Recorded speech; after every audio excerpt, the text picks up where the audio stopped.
Matthew chapter 7, verse 13 and 14. Enter ye in at the straight gate, for wide is the gate, and broad is the way that leadeth to destruction, and many there be which go in thereat. Because strait is the gate, and narrow is the way which leadeth unto life, and few there be that find it. I want to start off by giving all praises to Yahweh, Bahashem, Yahweh Shai. Double honors to the apostles and elders at Great Millstone, and blessings to the elect.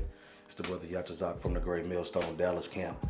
And I was just responding to a brother, the brother Yashawamba. He made a video going into how uncomfortable it's about to get for the hopeful elect, you know what I'm saying, along with the rest of the nation of Israel and the rest of the world, you know.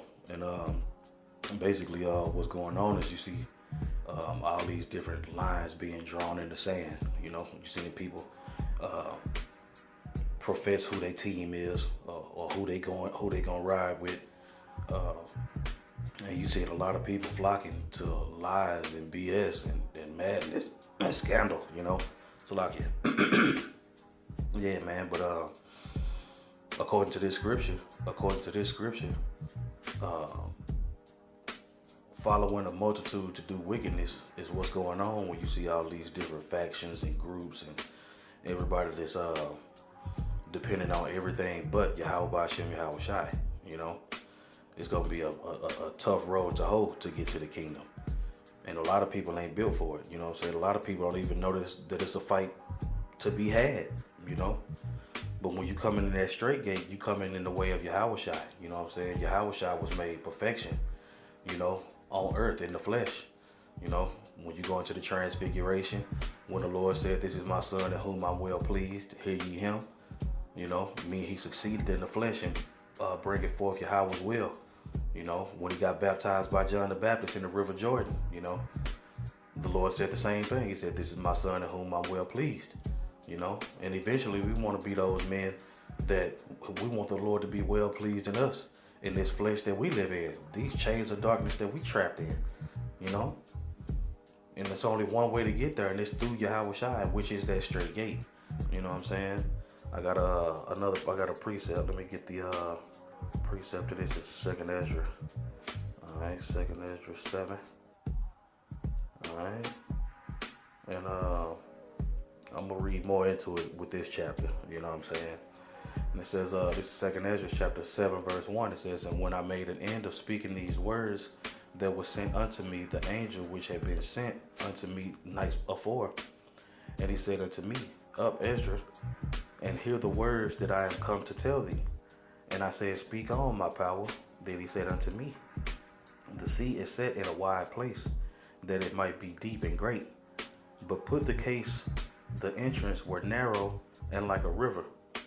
Who then could go into the sea to look upon it and to rule it? If he went through the narrow, how could he come into the broad? You know what I'm saying? Which is basically a precept to what we read in Matthew chapter 7.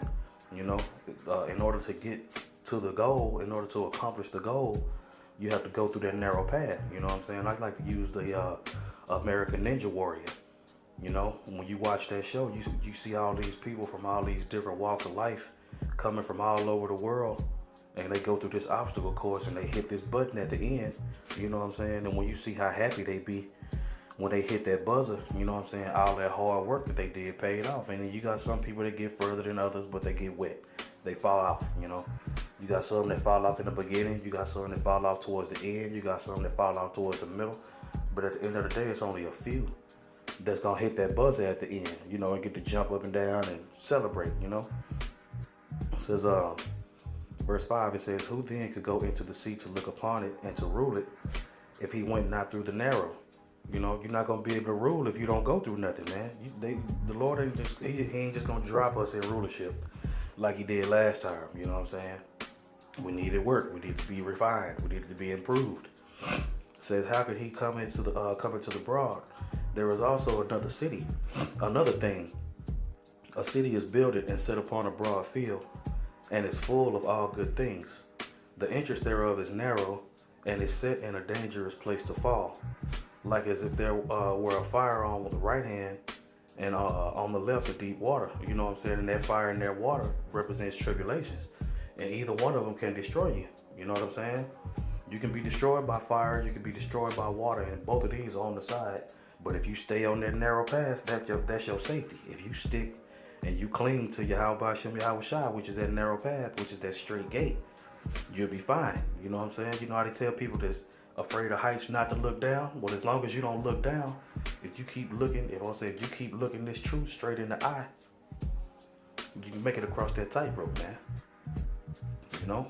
It says the entrance thereof is narrow and is set in a dangerous place to fall, like as if there were a fire on the right hand and on the left a deep water. And only one path between them both, even between the fire and the water, so small that could but one man go there at once. You know what I'm saying? And these men that you're in line with is the Akim, man. Is the brothers. You know what I'm saying? Everybody's focused on getting across that line. You know what I'm saying? Everybody's focused on getting through that straight gate. We on that straight path together. You know what I'm saying? So being a body, if one brother sees something and point it out to you, you know what I'm saying? You know what to look for and vice versa. You got brothers in front of you that can tell you what's going on. You got brothers that's behind you that can tell you what's going on.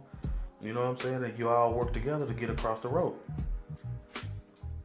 It says, if this city now were given unto a man for an inheritance, if he shall pass the danger set before it, if he never shall pass the danger set before it, how shall he receive this inheritance? That's what I'm saying. How you gonna win the fight if you don't even know it's a fight to have?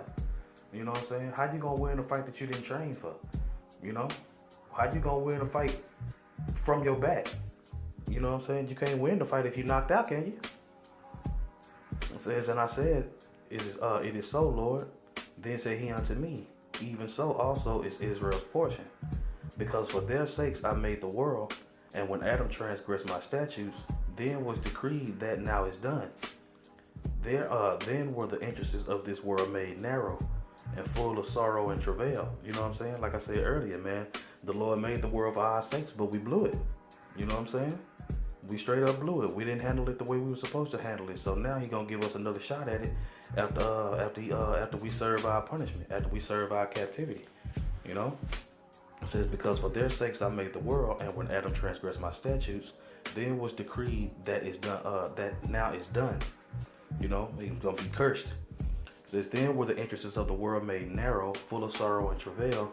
They are but few and evil, full of perils and very painful. For the entrances of the elder world were wide and sure, and brought immortal fruit. You know what I'm saying? It's just like it was like World Star Hip Hop back then, man. No order, no balance, no nothing. You know what I'm saying? And Adam fell victim to that through Eve. You know, it says that then they that live labor not to enter these straight and vain things. They can never receive those that are laid up for them, which is talking about the kingdom of heaven. You know. It says, now therefore, why disquiet thou thyself, seeing that thou art but a corruptible man? And why art thou moved, whereas thou art but mortal? Why hast thou not considered this? Why hast thou not considered in thy mind this thing that is to come, rather than that which is present? You know what I'm saying? Telling Esdras to what to focus on. You know what I'm saying? It's lucky. But yeah, man, that was pretty much it, man. This was meant to be a quick lesson, you know. But basically, when the brother Yashawamba went into that lesson about how uncomfortable this is gonna be, this is what popped into my mind. So hopefully it was edifying, and hopefully it'll spark the Akim and the sincere Aquath out there to, you know, get on top of your shit, man. You know. With that, I want to give all praises to Yahweh, Bahashem, Yahweh Shai. Double honors to the apostles and elders at Great Millstone, and blessings to the elect. Shalom.